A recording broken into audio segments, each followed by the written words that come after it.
preserve me, O God. Preserve me, O God. In thee do I put my trust. Ooh, God. When you put your trust in a holy God on the corner of happy and healthy, you don't care who moves in across the street. And they move in across the street with the intention of taking over your space. You move in, you say, you know what, in thee, preserve me, oh God. It don't matter.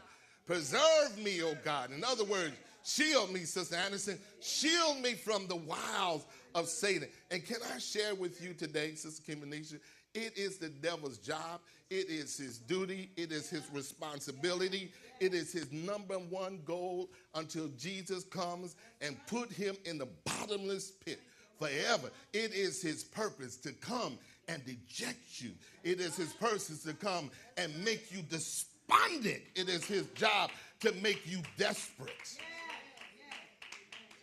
That's why on the corner of happy and healthy, you learn how to live in the word. You learn how to walk in the word. You learn how to abide in the word. You learn how to eat the word and let the word sustain you in your good times and in your bad times. I live on the corner of happy and healthy.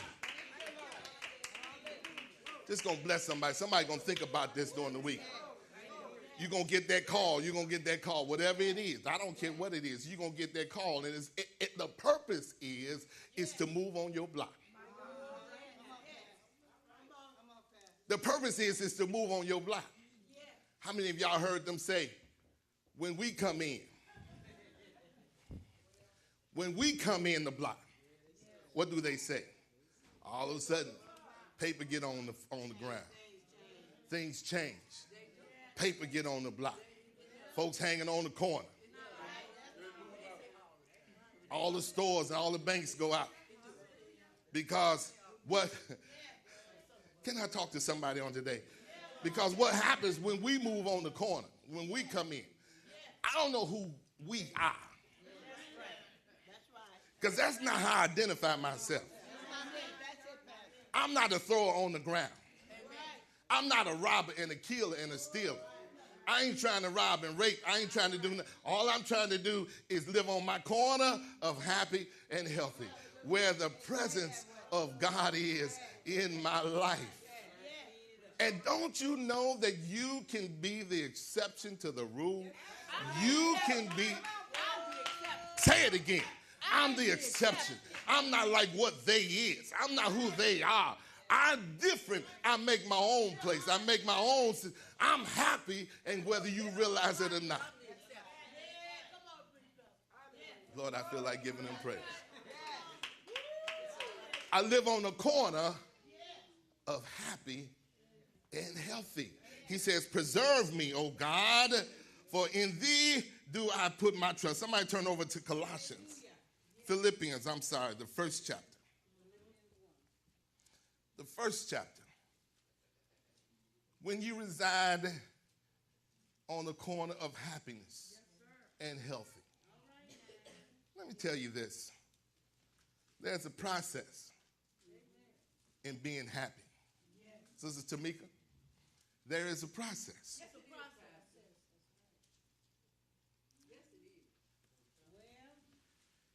1:27, it says, Philippians 1:27, only let your conversation be as it becometh the gospel of Christ. First of all, what are you talking about on your block?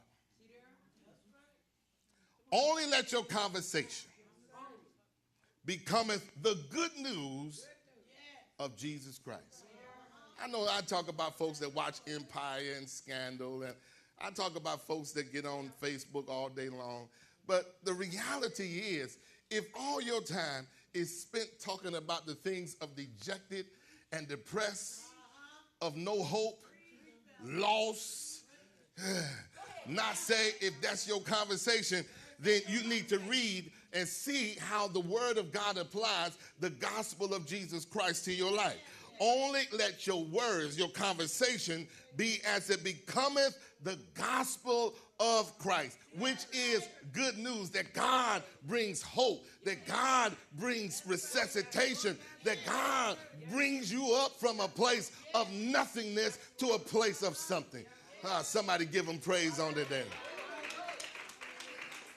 Yes, he does.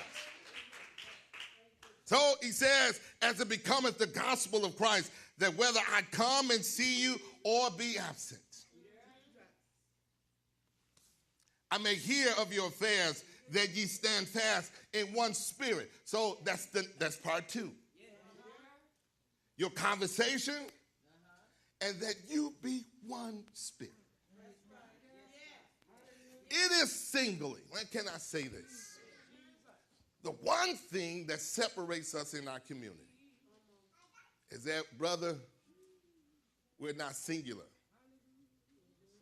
We're not singular in what we do. We distrust each other. We don't like each other.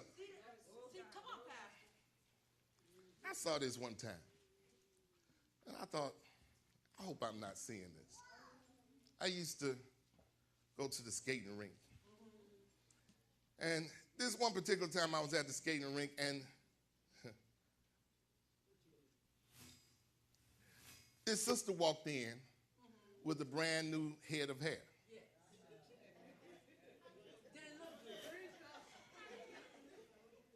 I said brand new head of hair.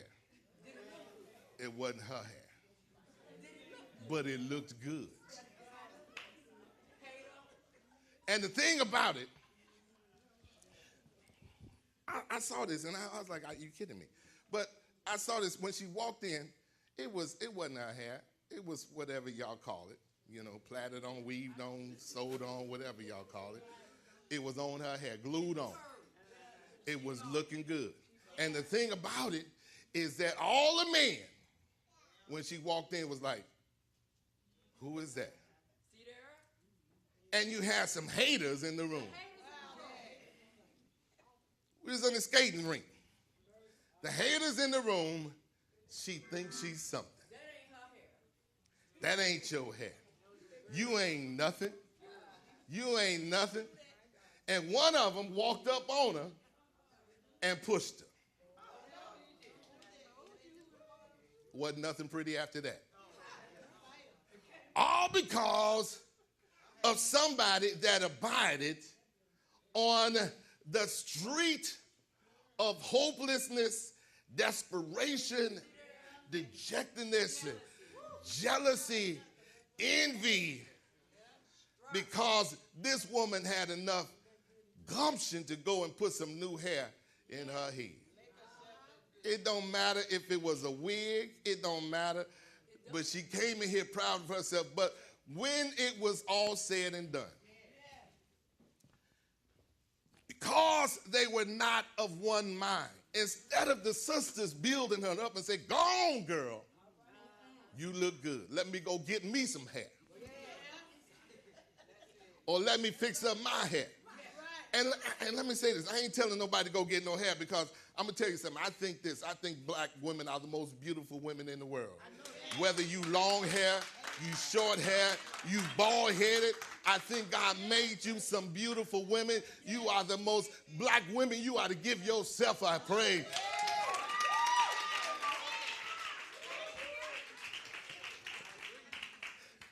You ought to walk in the confidence every day that you are the most beautiful thing walking up and down the street. He gave you curves. He gave you eyelashes. He gave you beauty. He gave you a beautiful nose. He gave you, can I talk about you for a while?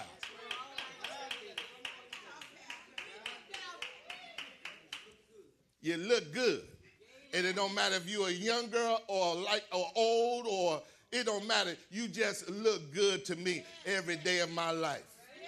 So we ought to preach that every day. Girl, you look good. Brother, you look fine. You know, instead of walking around talking about my neighborhood, my corner, you can't come on my corner, or else there's going to be some consequences to coming on my corner. On the corner of happy and healthy, you can come anytime. Because On the corner of happy and healthy, it is infectious. There's something about joy that is infectious. It's infectious. It's the same thing on the other side. If you allow it, it's something about the spirit of depression and dejection. If you allow yourself to move on that corner, everybody on that corner be walking around, you don't know why you sad. You don't know why you depressed. But you ought to say, you know what? I'm looking at those folks over there that act like they're excited about their God. Anybody in here excited about your God?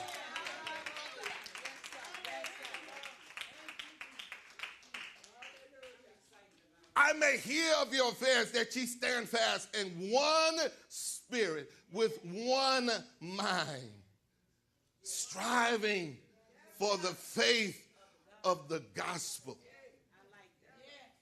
Striving for the faith. Go to the next verse. For the faith of the gospel. And in nothing terrified by your adversaries. And it's a continuation, to which them is an evident token of perdition. In other words, I'm looking at you. Your enemy. Your neighbor dejected and depressed on the other side of the corner. They looking at you and they saying, how can you be so happy? Queen Jackson, I know from whence you came. I know what you made of. I know what's going on in your life.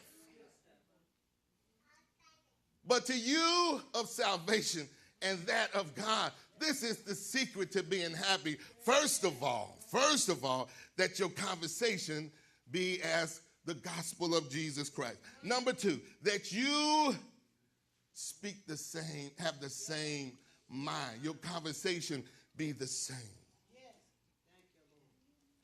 And that you are not terrified. That's the thing about being happy and healthy. Can I tell you about being healthy? Healthiness comes. Healthiness comes. First of all, it is more than a state of mind. But it is also an action that precludes or comes from happiness. So in other words, and all of us fall short, but if you move on my corner, you can help me to maintain a higher state. Can I talk to you for a minute on today? Maybe you're doing everything right in the area that I'm weak. But instead of putting me down, get with me and say, come on, let me help you, my sister. Come on, let me help you, my brother. Come to me and tell me what I need to do in my home. If my home is kind of shabby, if there's some situations going in my home, maybe you need to, with loving kindness.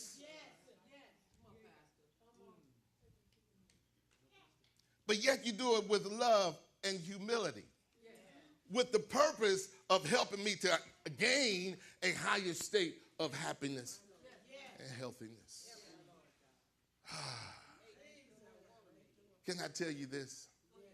That when you're happy and healthy, it smells better. It looks better. It is a sweet smell that is comparable to nothing in life. When you happy and when you healthy. When you are dejected, when you are depressed, don't nothing look right. It could be the best shining day in the world, but that the sun is not shining because the cloudiness, the enemy has put clouds over your mind. But don't you know that even on the darkest day, I know that the sun lives. That's why I get excited when I hear that song. Because he lives, I can face tomorrow. Because the sun is shining on me. Is there anybody in the room today that the sun...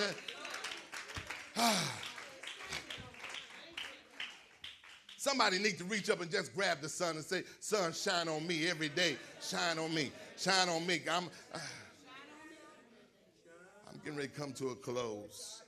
Somebody in here needs to move today. Somebody needs to move. Somebody needs to move to the corner of happy and healthy.